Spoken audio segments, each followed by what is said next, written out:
I don't know if I bought this for a good price, and my experience when it comes to MacBook Pros is next to none. I paid a grand total of £174 for this M1 MacBook Pro. Now, I believe it's a November 2020. The actual model number is A2338. It's a 13-inch, 256GB SSD, and we're going to try and fix it today. I believe it's got no power. Bet it's a cap. I really, really hope it's a cap. Something as simple as a capacitor would be amazing, but the good thing is as well, we've got the box itself that we can sell it in, so that's going to be nice for when I go to sell it on my eBay, if I can fix it, that is.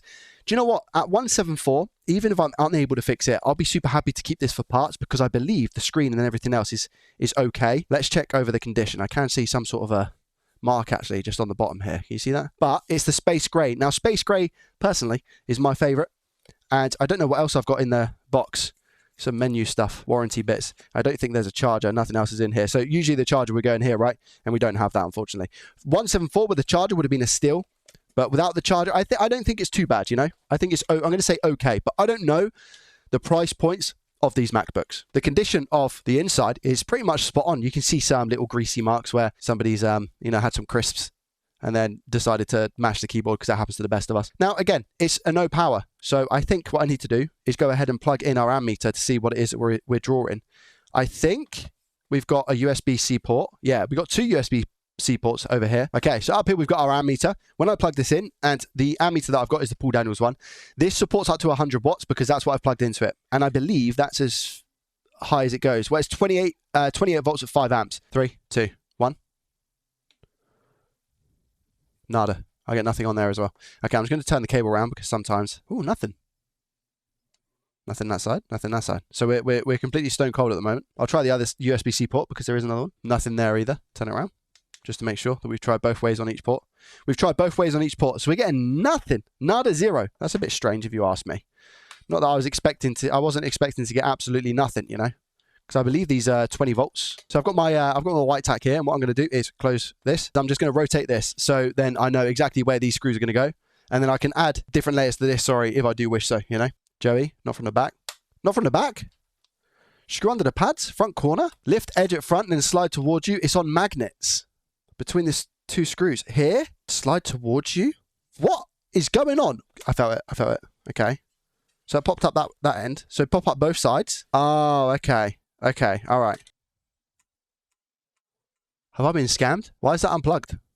Isn't that the USB ports? Oh, are these the magnets? Are these the magnet bits? That was so incredibly difficult to get apart. The bracket's not here. So what happens now when we plug it in? Still nothing. Let me turn it around. Hoppa! Negotiate. Should have negotiated right by now, right? Oh. Why is it at 450 milliamps? Is that like boot looping? So it goes for, yeah, it does. So it's doing something. It doesn't like it. What is that? It's so weird. So it's stepping up. So it's not negotiating to the 20 Vs. It's going up to a 5 volts, and it's staying at 450. It's almost like that is the point. I don't know really how MacBooks work, but I'm sure they charge at 20 volts, and I'm sure that should negotiate, but it's not negotiating. You need to check the 3 volt RTC and 3 volt AON. Jeez, yeah, this is where this is where it begins. It's been taken apart before, so I don't know what somebody's potentially looked to have done to this, you know. Now, from memory, from the handful of these that I worked on, you can get different readings for different ports because they've got the CD2315117 A, B, C, D, E, F, G chips. So I'm just going to try another port and see if it's the same. I thought it was going to do something then. Okay, so that's identical. So we're getting the same output, or I should say input, on both of these, hey? And I'm also missing the bracket that covers here. Does it look like this has been like pried up? So to me, looking at this, I'd maybe go ahead and assume, I'd say, right, somebody's been inside there to look at something previously. And I don't know what's under here. If that, it's got to be some sort of RAM. I don't think it's CPU because CPU is obviously where we've got the heatsink that's next to it. But I believe like RAM or memory is going to be in here. Let's take this apart then, which is going to be a mission in itself.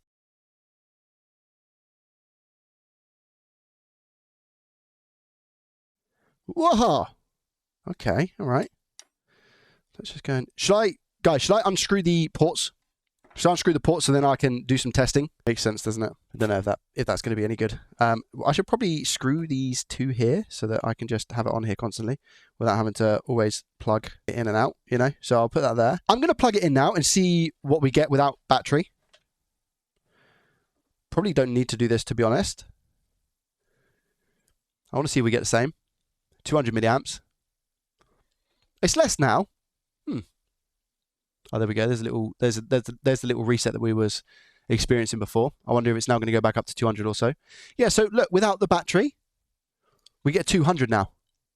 Whereas what we were getting before was 500. Yeah, it's a thermal camera situation, I think, just to be safe. We can see APU getting a little bit warm. Can you see? Just ever so slightly. It's emitting a tiny bit of heat. And we're getting a tiny bit of heat at the port. Oh, no, that's a reflection at the port. Let me turn it around. That looks like a... is that, I guess, is this quote-unquote normal? Because one of the CD32 chips is getting slightly warm. Yeah, that's normal. Okay. There's no other heat spots other than where we're looking at the back of the APU ever so slightly. Wait.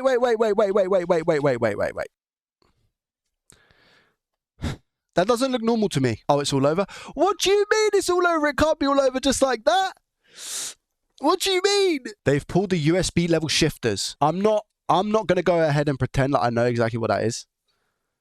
Because it sounds important. It sounds like, you know, when you're talking about rockets and thrusters, it will be a dead screen, touchpad, dead logic board. I'm establishing a relationship now with a supplier. They've been, you know, some of the items that I get are really good, some not so good, as we've just seen with the MacBook. I need to give them a little bit more of a chance. So people saying, return it, get it returned, blah, blah, blah. Then it's like some of the items that I'm taking and buying, I'm taking that risk because they don't have the time. The reason why I get the items for a relatively good price, £174 for this MacBook, is because they don't have time to take these things apart and test them to confirm that somebody's been in them or not. They get a bunch of big supply in the UK and then they sell it. But I've got a feeling that they're probably just going to come back and say, you know, tough, which is understand. I can't really complain because again, we're dealing on the basis that what they get is, you know, they don't check. If this was an eBay sale from a private seller who owned the MacBook, then we'd be talking different issue. This is one of the minuses about buying from a big supplier. And you know, this is probably, I'd say, the first item where it's been like stuff missing from the board. Now I'm running Profit or Loss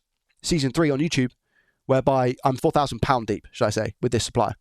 And, you know, we've done a couple of items. I'm actually working on some more items, and the 4 items that I've looked at seem to be okay. So, you know, 4 to 1 is a good ratio. So what you're saying, I think what Paul is getting at is that even if I was to replace these chips and put these chips on, rebuild them, etc., which wouldn't be hard.